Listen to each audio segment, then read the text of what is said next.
La Bible en un an. Lecture du 13 février. Matthieu, chapitre 27, versets 32 à 66. Lorsqu'ils sortirent, ils rencontrèrent un homme de Cyrène appelé Simon, et ils le forcèrent à porter la croix de Jésus. Arrivés au lieu nommé Golgotha, ce qui signifie lieu du crâne, ils lui donnèrent à boire du vin mêlé de fiel. Mais quand il l'eut goûté, il ne voulut pas boire. Après l'avoir crucifié, ils se partagèrent ses vêtements en tirant au sort, afin que s'accomplisse ce qui avait été annoncé par le prophète. Ils se sont partagés mes vêtements, et ils ont tiré au sort ma tunique. Puis ils s'assirent et le gardèrent. Pour indiquer le sujet de sa condamnation, on écrivit au-dessus de sa tête « Celui-ci est Jésus, le roi des Juifs ». Avec lui furent crucifiés 2 brigands, l'un à sa droite et l'autre à sa gauche. Les passants l'injuriaient et secouaient la tête en disant « Toi qui détruis le temple et qui le rebâtis en 3 jours, sauve-toi toi-même, si tu es le Fils de Dieu, descends de la croix !» Les principaux sacrificateurs avec les scribes et les anciens se moquaient aussi de lui et disaient « Il a sauvé les autres et il ne peut se sauver lui-même. S'il est le roi d'Israël, qu'il descende de la croix et nous croirons en lui. Il s'est confié en Dieu. Que Dieu le délivre maintenant s'il l'aime, car il a dit « Je suis fils de Dieu ». Les brigands crucifiés avec lui l'insultaient de la même manière.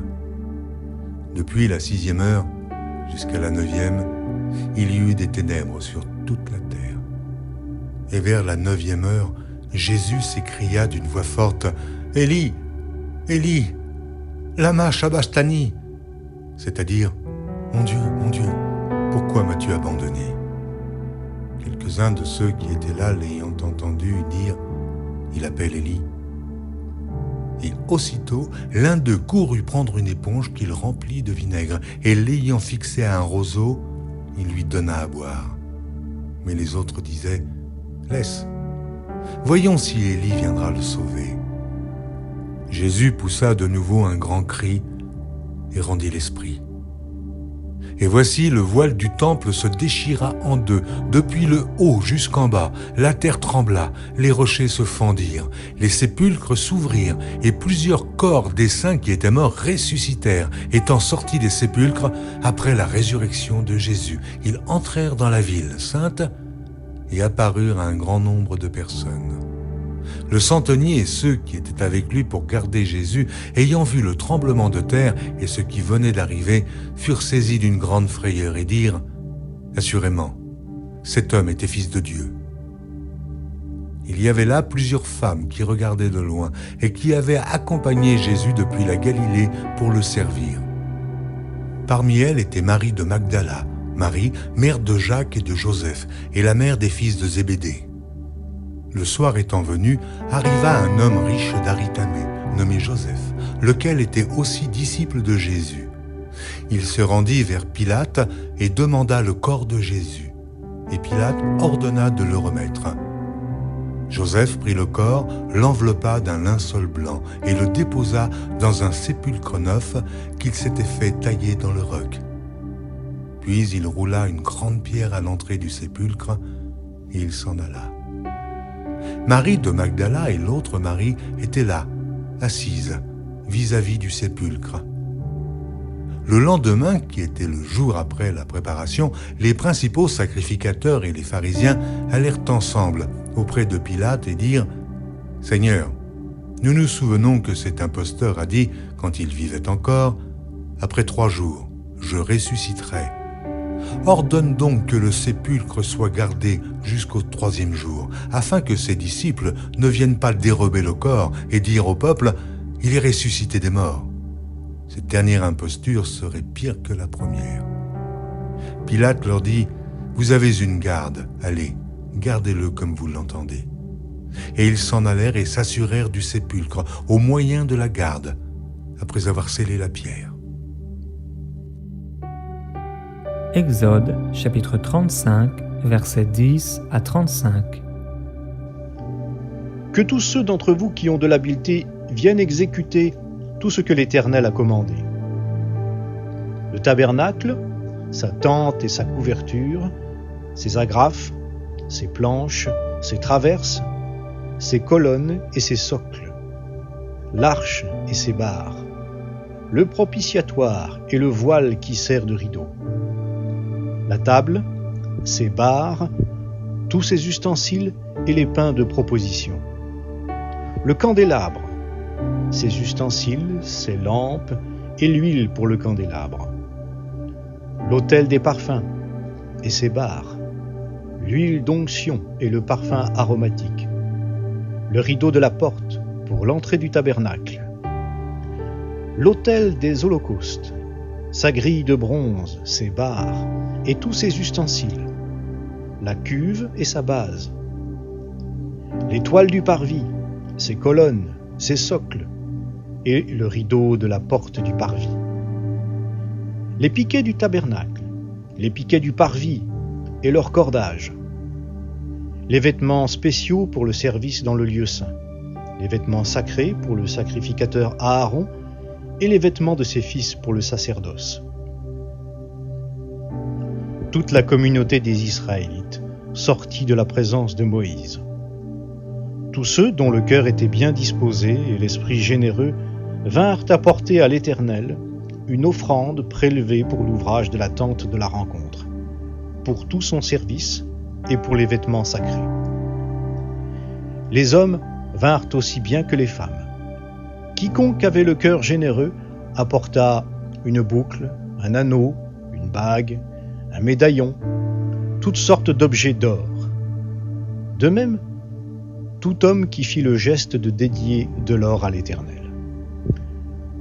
Tous ceux qui avaient des étoffes violettes, pourpres et cramoisies, du fin lin et du poil de chèvre, des peaux de bélier teintes en rouge et des peaux de dauphin les apportèrent. Tous ceux qui prélevèrent une offrande d'argent et de bronze apportèrent cette offrande prélevée pour l'Éternel. Tous ceux qui avaient du bois d'acacia pour tout l'ouvrage du culte l'apportèrent. Toutes les femmes qui avaient de l'habileté filèrent de leurs mains. Elles apportèrent ce qu'elles avaient filé, des étoffes violettes, pourpres, cramoisies et du fin lin. Toutes les femmes dont le cœur était bien disposé et qui avaient de l'habileté filèrent du poil de chèvre. Les princes du peuple apportèrent des pierres d'onyx et d'autres pierres pour la garniture de l'éphod et du pectoral, des aromates et de l'huile pour le candélabre, pour l'huile d'onction et pour le parfum aromatique. Tous les hommes d'Israël et les femmes dont le cœur était généreux, pour contribuer à l'ouvrage que l'Éternel avait commandé d'exécuter par l'intermédiaire de Moïse, apportèrent des offrandes volontaires à l'Éternel. Moïse dit aux fils d'Israël : « Voyez, l'Éternel a appelé par son nom Betsalel, fils d'Uri, fils de Our, de la tribu de Juda. Dieu l'a rempli d'esprit de sagesse, d'intelligence et de compétences pour toutes sortes d'ouvrages, pour concevoir des plans, pour travailler l'or, l'argent et le bronze, pour graver les pierres à enchâsser, pour tailler le bois et pour exécuter toutes sortes d'ouvrages d'art. Il lui a aussi accordé le don d'enseigner, de même qu'à Oholiab, fils d'Ahisamach de la tribu de Dan. Il les a remplis d'habileté pour exécuter tous les ouvrages de sculpture et d'art, pour broder et tisser les étoffes violettes, pourpres et cramoisies, et le fin lin, pour faire toute espèce de travaux, et pour concevoir des plans.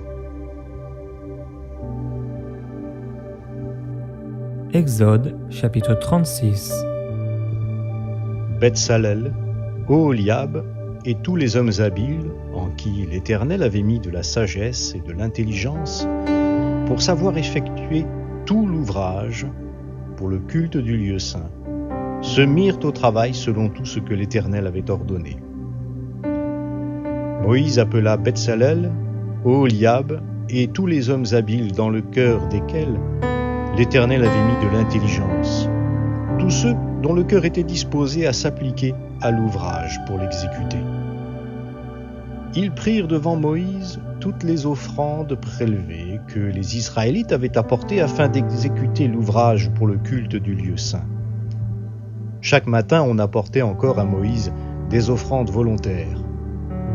Alors tous les hommes habiles qui exécutaient l'ouvrage pour le lieu saint quittèrent chacun l'ouvrage qu'ils faisaient et vinrent dire à Moïse : « Le peuple apporte beaucoup plus qu'il ne faut pour exécuter l'ouvrage que l'Éternel a commandé de faire. » Moïse donna l'ordre de faire passer dans le camp une proclamation en ces termes : « Que personne, homme ou femme, ne travaille plus en vue de l'offrande prélevée pour le lieu saint. » On empêcha ainsi le peuple d'en apporter.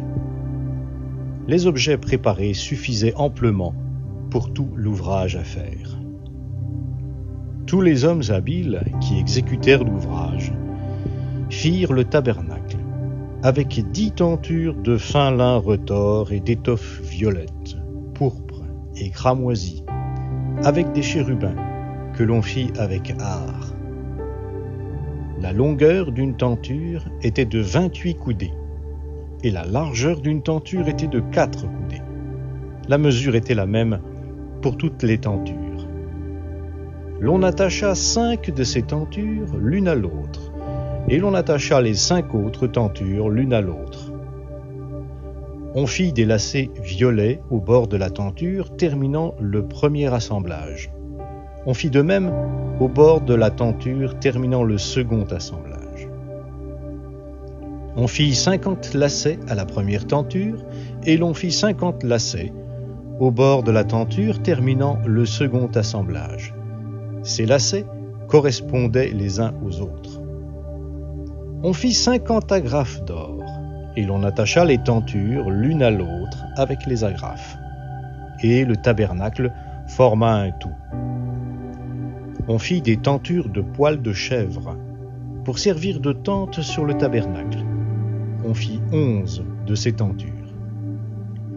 La longueur d'une tenture était de 30 coudées, et la largeur d'une tenture était de 4 coudées.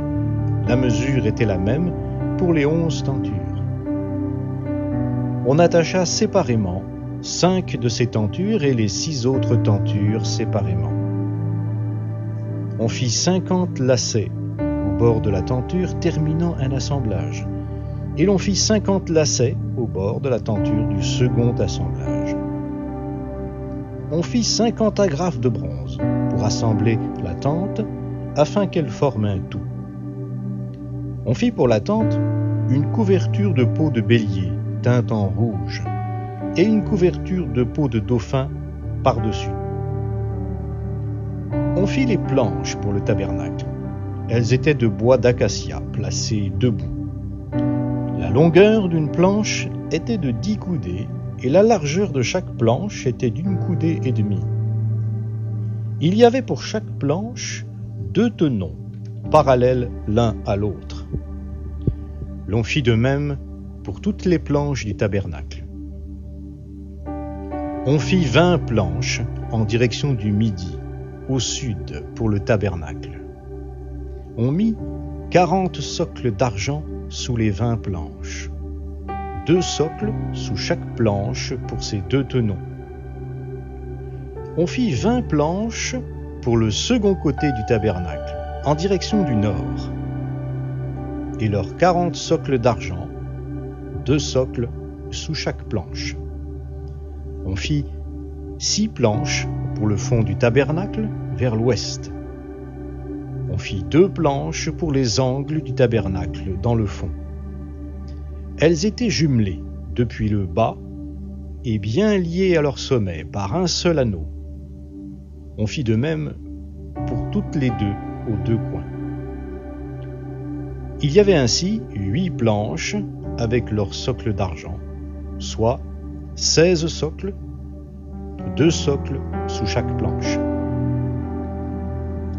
On fit 5 traverses de bois d'acacia pour les planches de l'un des côtés du tabernacle, 5 traverses pour les planches du second côté du tabernacle, et 5 traverses pour les planches du côté du tabernacle formant le fond vers l'ouest. On fit la traverse centrale pour aller au milieu des planches d'une extrémité à l'autre. On couvrit d'or les planches. L'on fit d'or leurs anneaux pour recevoir les traverses, et l'on couvrit d'or les traverses. On fit le voile violet, pourpre et cramoisi, et de fin lin retors, avec des chérubins que l'on fit avec art. On fit pour lui 4 colonnes d'acacia, et on les couvrit d'or, avec des crochets d'or, et l'on fondit pour elles 4 socles d'argent. On fit, pour l'entrée de la tente, un rideau violet, pourpre et cramoisi, et de fin lin retors. C'était un ouvrage de broderie. On fit ces 5 colonnes et leurs crochets, et l'on couvrit d'or leurs chapiteaux et leurs tringles. Leurs 5 socles étaient de bronze. Psaume, chapitre 34, versets 1 à 10.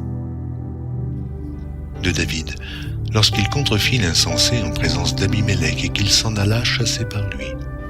Je bénirai l'Éternel en tout temps. Sa louange sera toujours dans ma bouche. Que mon âme se glorifie en l'Éternel, que les malheureux écoutent et se réjouissent. Exaltez avec moi l'Éternel, célébrons tous son nom. J'ai cherché l'Éternel, et il m'a répondu. Il m'a délivré de toutes mes frayeurs. Quand on tourne les regards vers lui, on est rayonnant de joie, et le visage ne se couvre pas de honte. Quand un malheureux crie, l'Éternel entend, et il le sauve de toutes ses détresses. L'ange de l'Éternel campe autour de ceux qui le craignent, et il les arrache au danger. Sentez, et voyez combien l'Éternel est bon. Heureux l'homme qui cherche en lui son refuge. Craignez l'Éternel, vous ses saints, car rien ne manque à ceux qui le craignent. Proverbes, chapitre 9, versets 7 et 8. Celui qui reprend le moqueur s'attire le dédain, et celui qui corrige le méchant reçoit un outrage. Ne reprends pas le moqueur de crainte qu'il ne te haïsse.